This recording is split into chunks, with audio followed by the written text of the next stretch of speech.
teman-teman semuanya, kembali lagi bersama saya Luna Diana. Kali ini ya konten Luna berbeda ya. Walaupun Luna tidak konten di jalanan ya teman-teman, tapi cuman Luna kontennya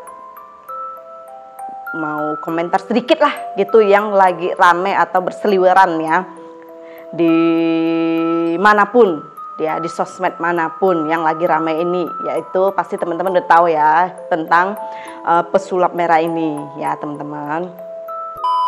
Nah sebenarnya sih Luna sih gimana ya, mau cerita sedikit atau mau kasih komentar lah atau dukungan lah ya kepada si Kak pesulap merah ini ya, karena dia tuh bener-bener tuh berani ya, berani, mentalnya kuat ya, dan berani gitulah buat ngebongkar trik-trik dukun-dukun palsu ya gitu. Walaupun tidak semua itu tidak semua dukun itu palsu ya, walaupun pasti akan ada beberapa orang-orang nakal ya, yang nakal yang melakukan ngebohongin orang lah gitu. Nah, itu ya namanya dukun palsu ya.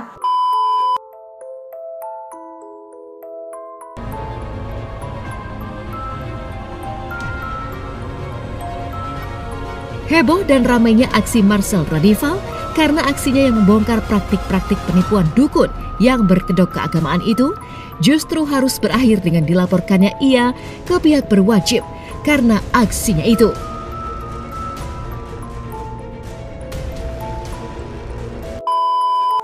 Oke, jadi teman-teman udah nonton ya cuplikannya ya, cuplikan tentang pesulap merah ini yang berkomentar tentang perdukunan lah pokoknya lah ya. Oke, Luna cuman mau kasih komentar sedikit ya, walaupun tidak semua dukun itu palsu, tidak semua dukun itu bohong ya, walaupun kita hidup dengan berdampingan. Contohnya tuh kayak berdampingan itu kita tuh harus bisa hidup saling menghargai ya teman-teman. Kita juga harus bisa menghargai adat istiadat orang lain ya teman-teman. Walaupun tidak semuanya nggak baik ya, kita ambil sebenarnya sih bisa kita lihat ya dari cuplikan atau video ini tuh, kita ambil sisi baiknya aja gitu ya teman-teman. Kita jangan lihat sisi jeleknya ya. Kita ambil sisi baiknya itu ya memang pasti banyak ya, banyak orang menghalalkan lah gitu segala cara buat ngedapetin uang gitu ya, dengan ngebohongin orang gitu. Contohnya ya begini gitu, jadi dukun palsu atau apapun gitu ya. Sebenarnya sih itu kan yang dikasih ke pesulap merah ini lihat tuh kan pasti kan trik-trik lah, trik-trik pesulap deh pokoknya gitu ya. Pasti teman-teman tahu ya, Kalimantan Barat atau Kalimantan Nakalbar di Singkawang kan pasti teman-teman tahu ya, julukannya kan kota 1000 kelenteng ya. Pasti teman-teman tahu lah gitu ya, pasti bisa cek lah di Google deh asal kisah gitu kenapa bisa disebut 1000 kelenteng. Nah di kampung Luna ya banyak orang yang dikasih kelebihan oleh Tuhan ya, ataupun memang dari lahir sudah punya kelebihan. Misalkan dia dikasih kelebihan oleh Tuhan buat bisa ngobatin orang gitu ya. Contohnya gini, kan kita kan sakit nih ya, walaupun kita udah ke dokter, ke medis, walaupun udah banyak divonis nih, misal kita ya cuman kelelahan lah gitu kan, cuman capean lah, dikasih minum obat ini itu bla bla bla bla bla, pokoknya nggak sembuh ya. Pasti kan kita butuh pengobatan lain gitu, misalkan pengobatan alternatif ya bahasanya ya. Ya dengan bantuan dukun ataupun bahasanya tatung. Kalau kalau di daerah Luna itu disebutin bahasanya itu tatung ya teman-teman. Nah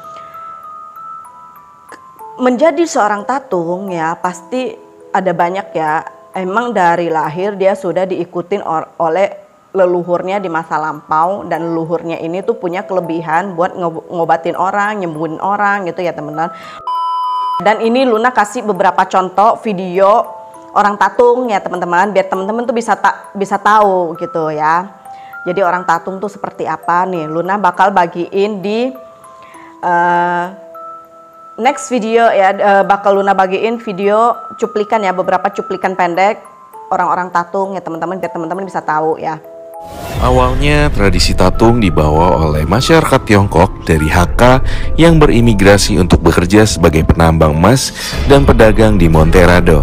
Saat ini merupakan bagian dari Kabupaten Bengkayang, Kalimantan Barat. Lalu imigran tersebut singgah di Singkawang yang saat itu menjadi tempat transit pengangkutan tambang emas.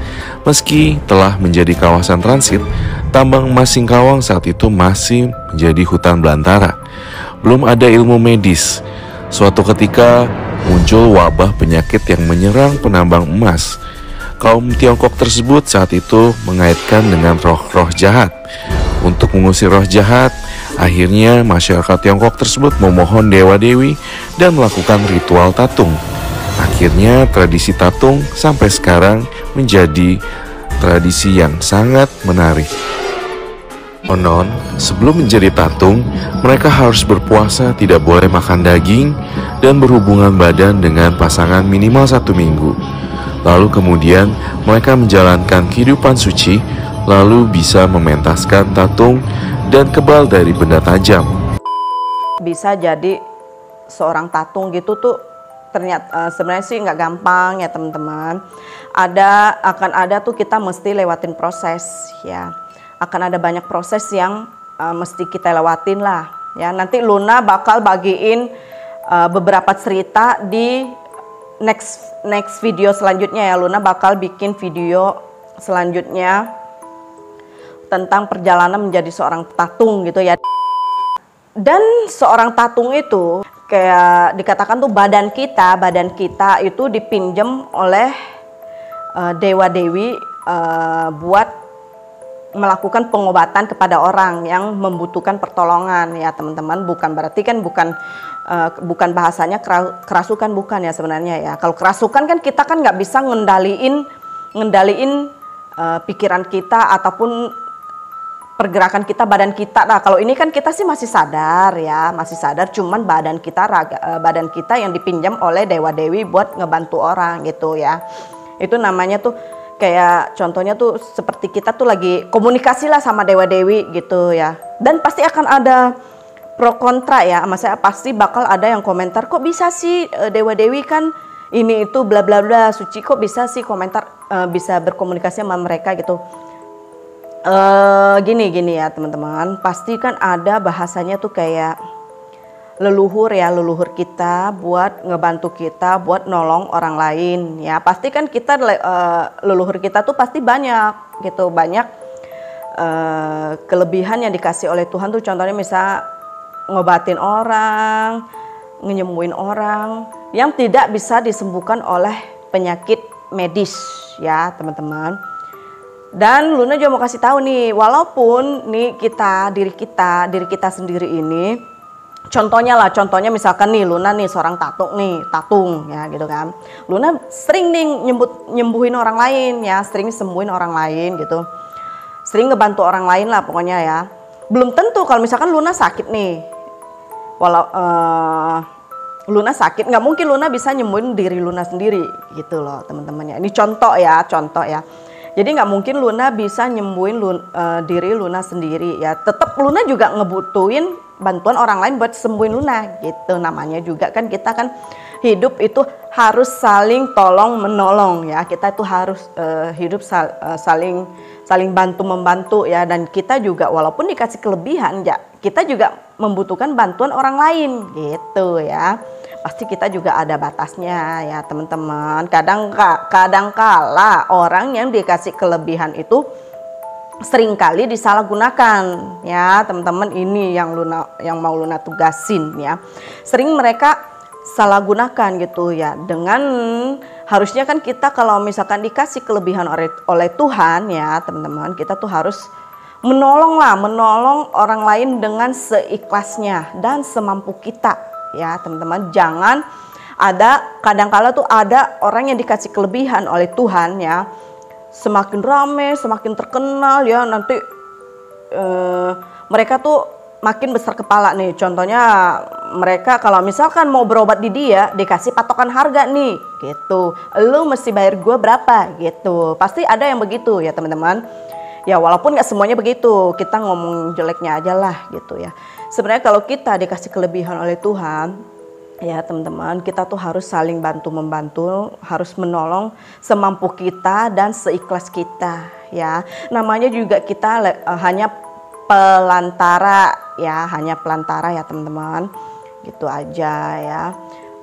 Luna cuman berbagi sedikit cerita lah gitu ya, nggak panjang ya, cuman bagi sedikit pengalaman aja ya. Oke, kalau bisa nih kita walaupun dikasih kelebihan oleh Tuhan ya, kita harus itu ya, tetap harus bisa menolong orang lain dengan seikhlas dan semampu kita ya. Namanya juga orang butuh pertolongan kan, kadang juga nggak semua orang yang dari kalangan atas gitu ya teman-teman. Nanti Luna next video bakal bagiin cerita tentang Luna bisa berteman dengan sesosok penghuni ya, sesosok penghuni di rumah lama Luna ya. Nanti Luna bakal cerita di next video.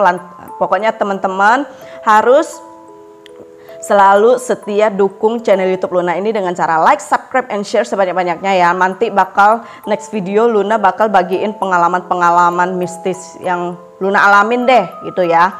Misalkan Luna misalnya teman-teman nih mau ada cerita ataupun yang bakal mau Luna bahas di video ini, teman-teman bisa komentar ya di bawah sini ya, di bawah nanti Luna bakal catet, bakal Luna kumpulin nih, nanti bakal Luna ceritain di channel YouTube Luna ini ya. Pokoknya jangan lupa didukung terus, di like, subscribe, and share sebanyak-banyaknya.